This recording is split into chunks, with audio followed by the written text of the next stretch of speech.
Live aqui, nosso curso de filosofia. Hoje nós vamos falar sobre caridade, tema muito legal, pegar um pouco o conceito de São Tomás de Aquino. Vamos começar com São Tomás, depois a gente vai para outros pensadores. Esperar o pessoal do Face aqui. Estamos tendo problema aqui no Face. Espera aí.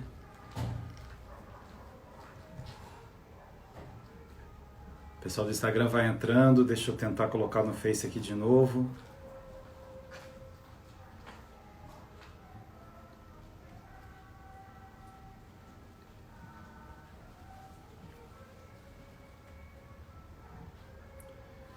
Vocês estão vendo aí o fogão a lenha atrás. Vamos ver o que está acontecendo aqui no Face.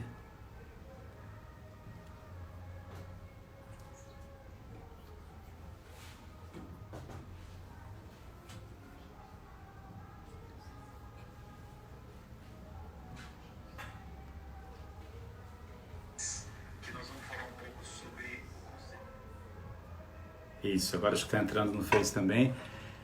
Vamos ver aqui. Então, o tema de hoje é caridade. Sejam bem-vindos. E eu queria começar com vocês com o conceito de caridade que está presente em São Tomás de Aquino, né? O cenário está lindo, obrigado. Está muito bonito aqui atrás. Sejam bem-vindos. Ainda estou em Cachoeira Paulista, na casa do meu irmão. Hoje é aniversário da minha sobrinha, Gabriele. E é um prazer aqui estar com os meus sobrinhos, com o Tony, com o Sávio, com a minha tia, com a tia Leila, vivendo um pouco esses dias aqui no interior. Não sei se vocês conseguem ouvir em casa, mas eu estou ouvindo o hino de Santo Antônio, que lembra muito a minha infância aqui em Cachoeira Paulista, né? Santo Antônio é o padroeiro da cidade. E desde pequeno a gente ia nas procissões de Santo Antônio, na trezena de Santo Antônio, né? Tem um sentido muito especial, muito carinhoso para minha família toda, para mim, viver esses dias aqui. Mas eu quero começar com um conceito de caridade que é muito bonito em São Tomás de Aquino. Primeiro, quem é São Tomás de Aquino? A gente tem alguns pensadores na Idade Média, né? A Idade Média vai do século V ao século XV. E os dois principais pensadores medievais da Idade Média são Santo Agostinho, no começo da Idade Média, e São Tomás de Aquino no final da Idade Média. São Tomás, ele é um filósofo muito dialogal, né? Ele quer dialogar a razão com fé, não quer que a fé brigue com a razão. Ele tem uma visão muito bonita sobre o amor. E ele começa o tema da caridade dizendo que há uma diferença muito grande entre o amor concupiscente e o amor benevolente. O que é o amor concupiscente? Nós falamos várias vezes sobre o tema do amor eros, do amor paixão, que é um amor concupiscente. Por que concupiscente? Porque eu quero o outro para mim. Eu desejo o outro para mim. Eu quero que o outro me sirva, que o outro me ame, que o outro me diga coisas, que o outro me surpreenda. Isso é o concupiscente, é para mim, para mim. Eu preciso, inclusive pela minha carência, porque eu fui flechado, né, por esse Deus Eros, por causa da minha carência, eu preciso que este ser amado minimize a minha carência, que ele minimize a minha dor, que ele minimize as minhas angústias. Esse é o amor concupiscente de São Tomás de Aquino. Mas há um outro amor, que é o amor benevolente.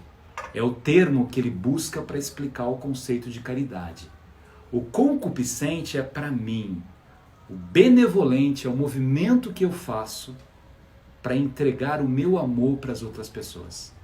Eu não quero para mim, eu quero distribuir amor para o outro.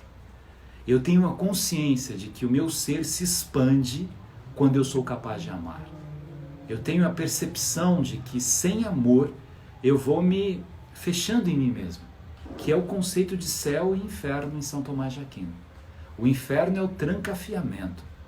Sou eu, né, destruindo a mim mesmo pela incapacidade que eu tenho de me abrir. E o céu é essa plenitude do amor, é essa benevolência, é esse surpreender o outro.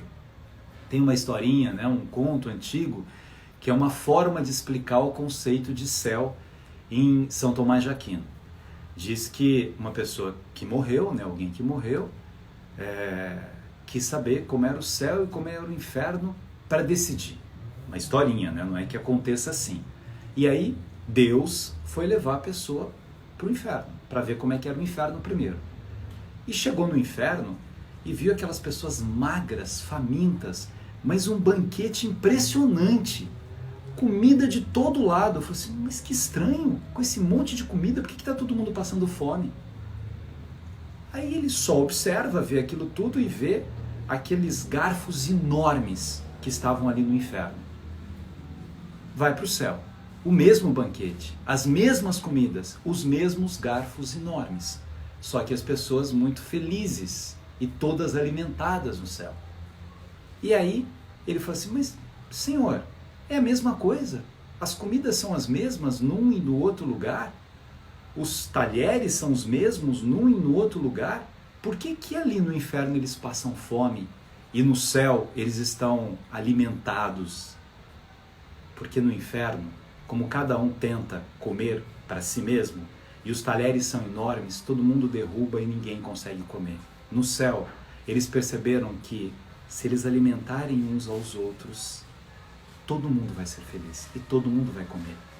Aqueles talheres enormes é exatamente o ensinamento de que a minha alma se expande quando eu sou capaz de alimentar as outras pessoas. Quando eu quero alimentar a mim mesmo, eu vou me trancando diante da concepção de quem eu sou. A caridade é isso. É eu perceber esses grandes talheres e alimentar o outro. E o outro me alimenta. E eu alimento o outro. E assim por diante. No inferno, como eu estou pensando só em mim, eu nem conheço a palavra caridade. Eu nem sei o que significa isso. A caridade é a forma mais bela de amor porque é sem nenhuma reciprocidade. É mais belo que a amizade, né? A gente já falou sobre a amizade aqui. A amizade não é tão forte como a paixão, mas você imagina alguma reciprocidade, né? Você imagina que seu amigo esteja preocupado com você. Agora, o amor benevolente, não. Há uma expansão na minha alma. Há uma capacidade dentro de mim mesmo de perceber como eu posso alimentar as outras pessoas. Nesta visão de céu de São Tomás de Aquino, eu estou alimentando as outras pessoas com aquilo que eu tenho de necessário para o outro e para mim mesmo. Agora, há um outro tipo de alimento, há uma outra forma de alimentar as outras pessoas. A outra forma de alimentar as pessoas é com os meus gestos, é com a minha postura. É caridoso você olhar para o outro e enxergar o outro. Aquela palavra tão bonita, né, de origem africana, sawabona, eu vejo você, cuja resposta é, então eu existo, porque você me vê.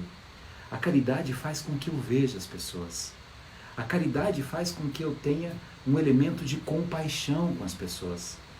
Há uma história real, a Madre Teresa de Calcutá, né, junto com um homem muito rico que ajudava tal, e ele estava dando banho num leproso. E aí um homem, aquele homem todo ferido, e ela dando banho nesse leproso, e um homem olhou para ela e falou assim, nossa, eu não daria banho nele nem por $1 milhão. Aí Madre Teresa respondeu, por $1 milhão eu também não daria banho nele. Eu dou banho nele por amor. Não tem dinheiro que me faça dar banho numa pessoa. O que me faz dar banho numa pessoa é o conceito de caridade.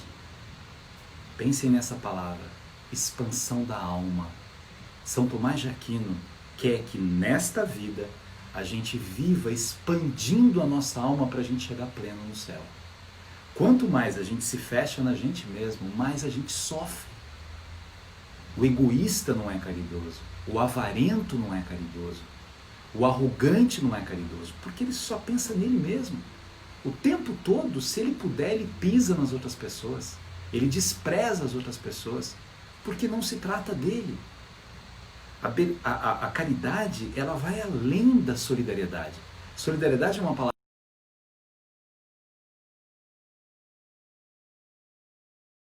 pagamento disso, nós somos solidários nessa dívida. Então é um fazendo com o outro. A caridade não. É você abrindo as comportas do seu coração para alimentar alguém de esperança. Aí vai ter um outro filósofo chamado Spinoza, que vai pegar esse conceito bonito, né, de São Tomás de Aquino e vai dizer que a caridade é a maior fonte de alegria. O prazer que você tem de distribuir as coisas, de ajudar as pessoas, E não é ajudar as pessoas, né, como Jesus criticava aqueles homens que iam no templo e jogavam suas moedas e faziam um barulho enorme para todo mundo ficar olhando para eles e vendo, né, o que eles estão fazendo. É muito mais profundo do que isso, né? É uma consciência maior que a gente tem de que aquilo que eu não faço para receber nada em troca. Aquilo que eu faço por amor. Por amor. As virtudes teologais, né? Fé, esperança e caridade. Segundo São Paulo, a única que vai sobreviver é a caridade. Porque você tem fé de estar com Deus. O dia que você estiver com Deus, você não vai precisar mais da fé. Você tem esperança de uma outra vida. O dia que você for viver esta outra vida, você não vai precisar mais da esperança. Agora o amor vai ser a plenitude da sua alma na outra vida. A vivência do amor me leva a essa construção do que Spinoza chama de alegria. Alegria aqui não tem um sentido de euforia, tem um sentido de paz. Lembra quando a gente usou uma palavra chamada ataraxia, que significa minha alma está em paz? Na visão de Spinoza, a caridade me leva a uma alegria que me traz paz. Que é uma visão parecida com São Francisco de Assis. Na oração dele, a gente não diz, né, dando que se recebe, é perdoando que se é perdoado, é morrendo que se vive para a vida eterna, é dando que se recebe. É dando que se recebe não como uma troca, é dando que se recebe alegria, é dando que se recebe amor, é dando que se recebe paz interior. Por que será que a gente se transforma em acumuladores na vida? Eu quero mais, eu quero mais, eu quero mais. A gente vê esses tempos de pandemia em que de repente, né, em alguns momentos a gente imagina que as pessoas serão melhores, que as pessoas serão mais preocupadas umas com as outras, né? E a gente percebe tantos egoísmos, tantas pessoas, né, se aproveitando da situação para levar vantagem de alguma maneira. E a gente fala, meu Deus, né, uma pausa na humanidade. Cidades paradas, você não pode beijar as pessoas que você ama, você não pode abraçar, você não pode visitar. Tudo isso acontecendo e a gente não aprende com isso. Você não aprende a perceber aquilo que é a essência da vida humana. A caridade é o traço da essencialidade da minha vida. É o significado que me ajuda a perceber o que é essa tal de benevolência. O que é isso, né? O que é você visitar alguém que precisa de você? O que é você, na caridade, compreender as imperfeições dos outros? Compreender que o outro faz o que faz, talvez por medo, talvez por insegurança, talvez por tristeza. Mas quando eu amo alguém, eu tenho caridade com essas pessoas. É muito bonito a imagem dos Miseráveis, do Victor Hugo. Eu gosto de citar esse exemplo porque para mim é uma das obras literárias mais completas. Tem uma cena dos Miseráveis em que Jean Valjean, que é um homem que foi preso porque furtou pão do seu sobrinho, e ele acaba ficando quase 20 anos na prisão. E ele sai da prisão e sai, né, com um documento de muito perigoso. Então todo lugar que ele ia arrumar emprego, as pessoas davam emprego, mas quando pediam documento para ele, acabavam demitindo por causa daquele documento de muito perigoso. E aí ele sofre muito com aquilo, ele chora, ele se desespera, as pessoas vão expulsando ele dos lugares, jogam pedra, batem nele. Aquele homem que sofreu tanto na vida e que continua sofrendo. Aí ele está deitado, né, na entrada de algum lugar lá, e vem um bispo, um monsenhor, de nome Bienvenu, seja bem-vindo, né? E ele vai e chama esse homem, ele leva um susto até quando ele encosta nele, e fala assim, venha meu filho, venha ficar na minha casa, venha passar a noite com a gente, venha tomar um banho, venha jantar com a gente. Aí ele chega meio assustado naquela casa, e tem as freiras, né, que moram com o bispo, e fazem a refeição. Ele come desesperadamente, né, ele come com as mãos, a fome que ele tinha era tão grande que ele não tem nem pausas na maneira dele se alimentar. É lindo isso. Aí de repente, de madrugada, o que esse homem faz? Ele furta o Monsenhor. Ele furta a pessoa que o ajudou daquela maneira, que teve caridade com ele. Teve caridade, mesmo assim, ele pega o que ele vê na frente, né, umas pratarias que tinham ali, uns candelabros e tal, coloca numa sacola e foge. Quando ele foge, a polícia pega e traz ele de volta para esse Monsenhor. E aí quando vem, a polícia já bateu nele, ele está caído, as coisas estão assim, e aquele chefe da polícia fala para o Monsenhor: veja que absurdo, Monsenhor. Esse homem diz que o senhor deu isso de presente para ele, e nós sabemos que ele é um ladrão, que ele é um bandido. O que queria acontecer com ele se o Monsenhor concordasse com o policial? Ele iria para a pena de morte. Porque ele já era reincidente, ele era considerado criminoso, perigoso. O Monsenhor diz assim: realmente, eu que dei esses presentes para ele. O senhor fez um bom trabalho de tomar conta da nossa segurança, mas eu que dei esses presentes para ele. Aliás, meu filho, você saiu tão cedo, ainda faltou esse presente mais valioso. Leve para você também e aproveite tudo isso para ser um homem bom. Aqui tem um sentido, né? Victor Hugo é um escritor genial. Ele quer dar um sentido metafórico aqui para dizer o seguinte: a caridade não se cansa. Você não se cansa de ser caridoso. Você dá uma outra chance. Você tem aquela compreensão até do erro do outro. Esse homem, Jean Valjean, ele se transformou num homem mau. Ele se transformou num homem bestializado por todo o sofrimento que ele teve na vida. Mas aquele olhar de ternura, de amor, de caridade, de compreensão que o Bienvenu, o bispo, teve com ele, transformou a sua vida para sempre. E às vezes a gente não percebe isso. Que a nossa caridade na relação com os outros, a gente semeia um mundo completamente melhor. Que é o contrário do sentimento da vingança. Quando você quer se vingar de alguém que fez alguma coisa contra você, quando você quer pisar em alguém que um dia pisou em você, você desperdiça um bom pedaço do seu tempo e da sua vida querendo agir contra alguém. E é lindo, né? Alguém escreveu ali, a continuação da história do Jean Valjean é linda, porque a partir desse momento, a música, né, do filme Os Miseráveis, é uma música em que ele fala: meu Deus, né, o que aconteceu? Esse homem olhou para mim quando ninguém olhava, esse homem viu uma alma em mim, nem eu via mais uma alma dentro de mim, eu já achava que eu não tinha alma, e ele foi capaz de olhar para mim com caridade e enxergar uma alma dentro de mim. E ele muda, ele vira prefeito da cidade, ele começa a cuidar das pessoas, mas tem um policial que vai atrás dele, e aí acabam prendendo um Jean Valjean, que na verdade era ele, e ele fica sabendo que um outro homem seria condenado à morte, porque era o Jean Valjean, e o homem dizendo que não era, e o policial dizendo que era. Aí ele se entrega, fala: não matem esse homem, Jean Valjean sou eu. Quem sou eu, né? É um pedaço da música, do musical. Quem sou eu? E como é que eu conseguiria dormir em paz, sabendo que alguém está sendo morto no meu lugar, né? Veja, se ele não tivesse caridade, ele fala: ainda bem, acharam alguém lá, agora nunca mais ninguém vai atrás de mim.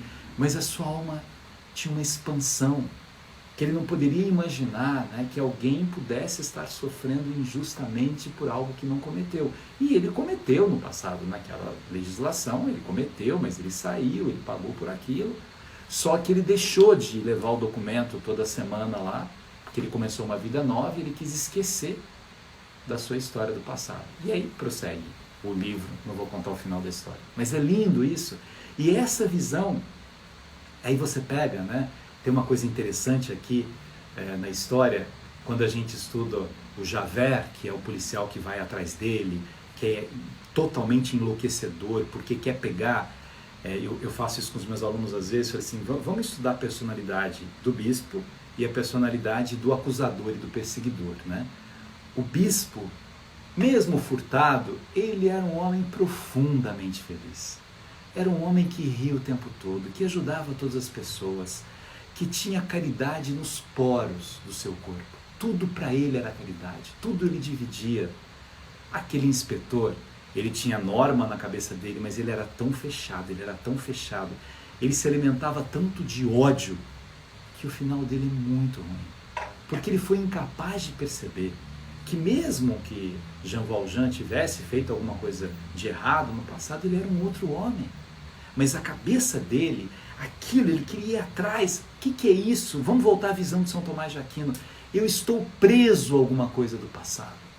Eu estou preso, eu estou trancado em mim mesmo. Quantas histórias, minha gente, de gente que quer se vingar do outro anos depois, de irmãos que brigam e que 20 anos depois está ali na cabeça, de marido com mulher.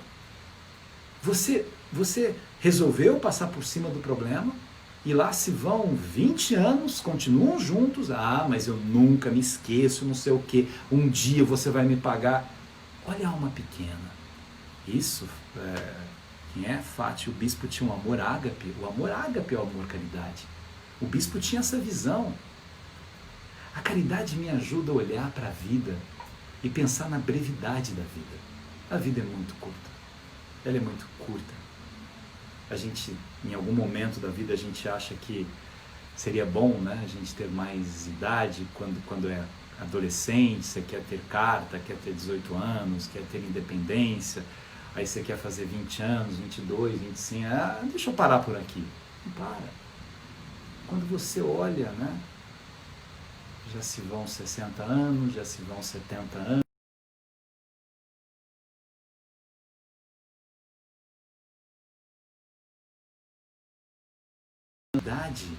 nessa visão tomista, ela é a essência da vida de quem quer viver o céu.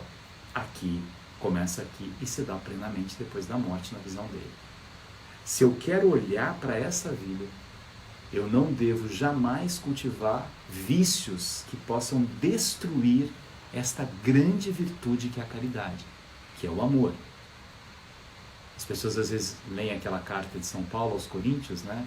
Em alguma tradução está amor e outra está caridade. É o mesmo sentido aqui, tanto faz, porque é o amor caridade.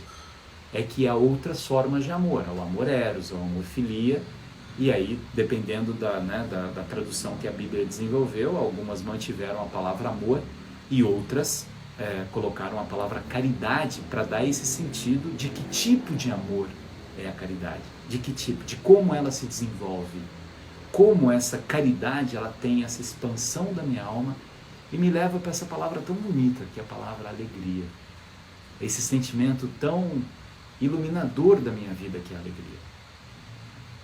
Caridade me ajuda a descomplicar a vida. Quantas pessoas passam pela vida complicando a vida? Quantas pessoas passam pela vida alimentando sentimentos menores com relação a outras pessoas? Vejam, caridade não é só ajudar. O sentido da benevolência e não da concupiscência aqui para Tomás de Aquino, não é só dar dinheiro para as pessoas. Não, eu sou um caridoso. O que o Bienvenu fez não foi dar dinheiro. Ele podia ter deixado um dinheirinho ali para ele, né? O que ele fez foi dar amor. Venha para minha casa, sente comigo, venha dormir aqui. É amor. Às vezes eu posso até dar um cheque para uma instituição de caridade, mas eu quero tudo isso longe de mim. É muito diferente de você perceber o sentido dessa palavra amor. Caritas é elevação. Caridade vem de um sentimento que me eleva. A primeira encíclica do Papa Bento XVI, que é uma encíclica linda, se vocês não leram essa encíclica, tem em PDF, é fácil de ler, já que é um curso, vocês estão anotando coisas, leiam essa encíclica do Papa Bento XVI, que chama Deus é Amor. Lá ele reflete as questões filosóficas e ele termina com o cume do amor, que é a caridade, que é o que me aproxima de Deus, que é o que faz com que eu sinta Deus no meu irmão. O conceito do amar ao próximo como a si mesmo, que é um conceito evangélico isso, né, que está no Evangelho, amar ao próximo como a mim mesmo, vai para o inverso, amar a mim mesmo como eu amo o próximo. Se eu não amo o próximo, como é que eu vou amar a mim mesmo?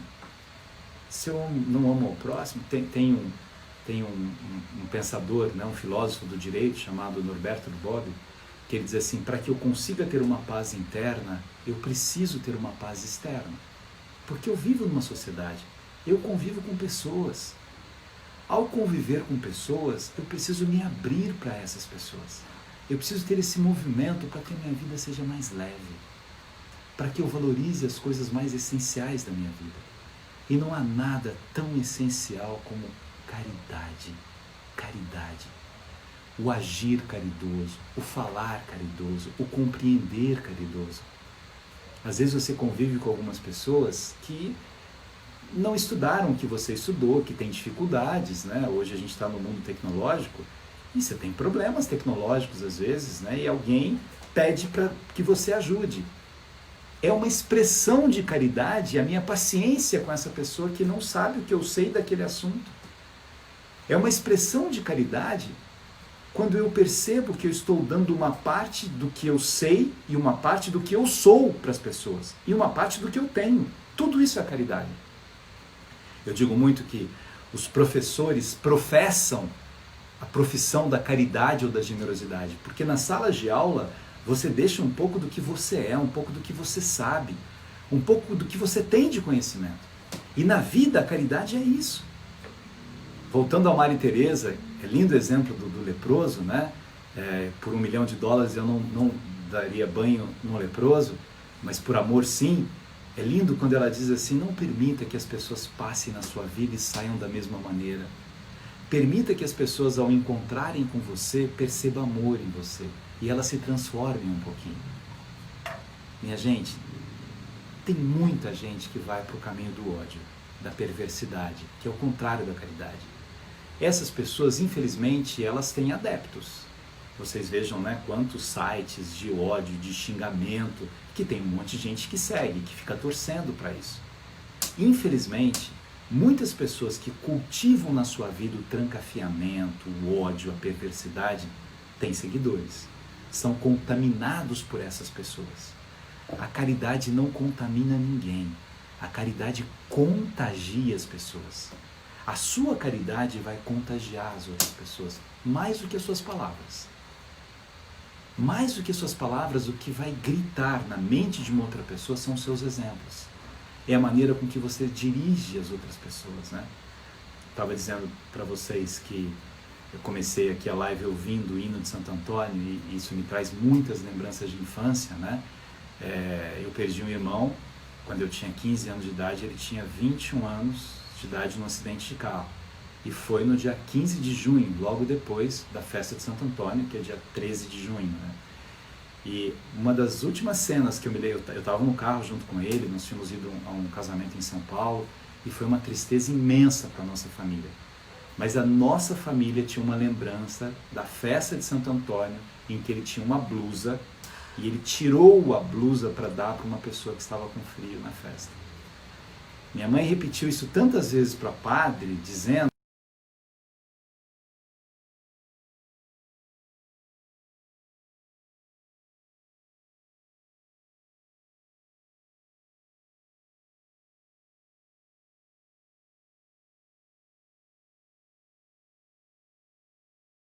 de que eu estou na minha vida para partilhar do que eu sou e do que eu tenho para as outras pessoas.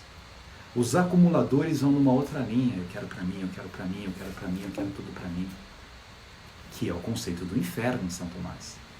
É fechar em mim mesmo, eu preciso me abrir para estar próximo das pessoas, para viver a intensidade do amor. Eu quero ler para vocês pedacinho da Carta de São Paulo que fala sobre a caridade,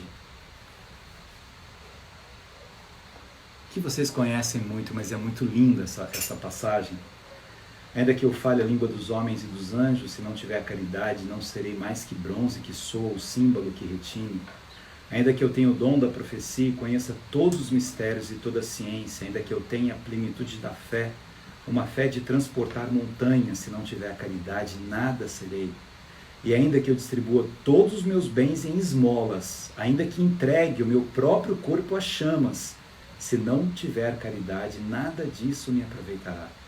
A caridade é paciente, a caridade é serviçal, ela não é invejosa, não se gaba, não se infla, ela não se conduz inconvenientemente, exaspera, não leva em conta o mal, não se alegra com a injustiça, mas põe sua alegria na verdade.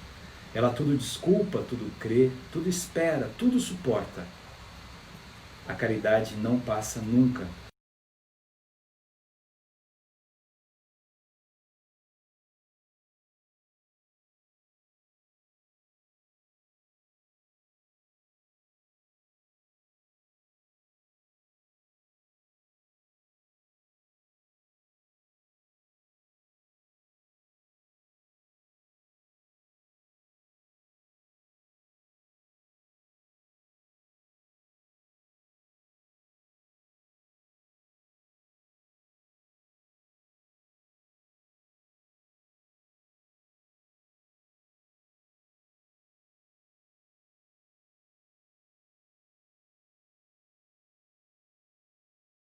quando a gente fala que o homem é imagem e semelhança de Deus, o homem é imagem e semelhança de Deus na caridade, na sua capacidade de amar.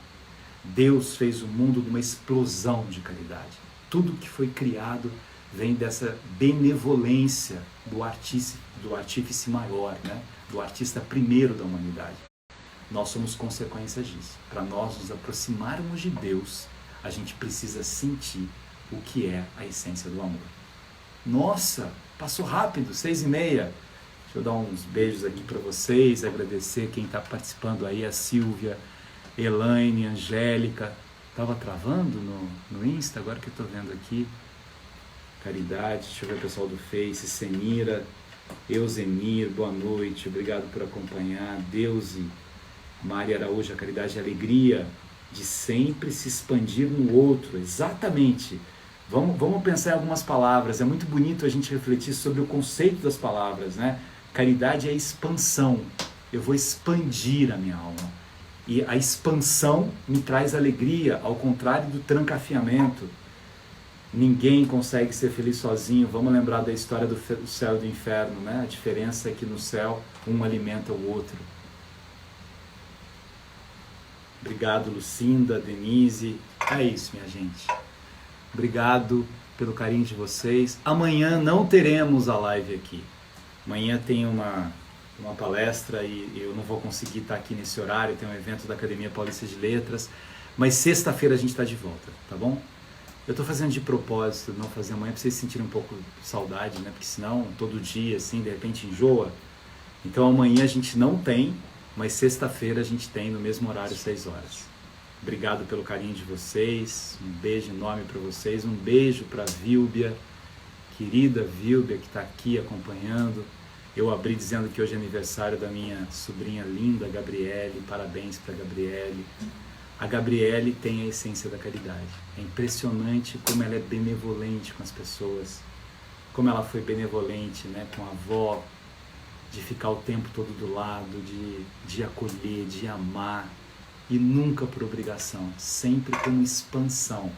Lembra disso aqui na Carta de São Paulo, né? Eu posso até dar os meus bens para os pobres, eu posso dar o meu corpo em chamas como sacrifício. Se não for por amor, não valeu. Só vale quando é por amor. Quando é por obrigação, não vale. Quando é por coação, você foi coagido a fazer isso, não vale. Quando é por uma segunda intenção, eu só estou fazendo isso para ganhar aquilo, não vale.